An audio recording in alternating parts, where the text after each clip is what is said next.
شكون فينا ما يحبش الوصفات اللي بالشوكولا؟ هذا الكاطو ساهل خفيف وبنين، في 10 دقائق يوجد. تبعوا معايا الوصفة وطريقة التحضير.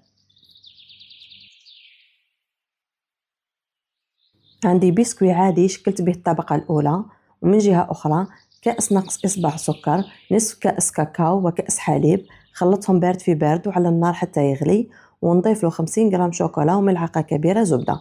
نفرغ هذا المزيج على كمية من البسكوي اللي كنت قطعتها قطع صغيرة،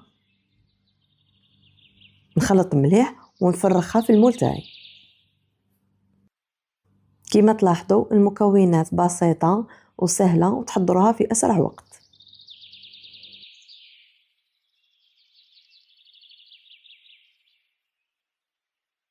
نزيد نضيف طبقة أخيرة من البسكوي ونزينها بالشوكولا اللي كنت ذوبتها في حمام مائي مع القليل من الحليب. وهكذا تكون وصفتنا لنهار اليوم جاهزة. نتمنى تعجبكم. إذا عجبتكم الوصفة خلوا لي تعليق وما تنساوش تشتركوا في القناة، وبصحتكم.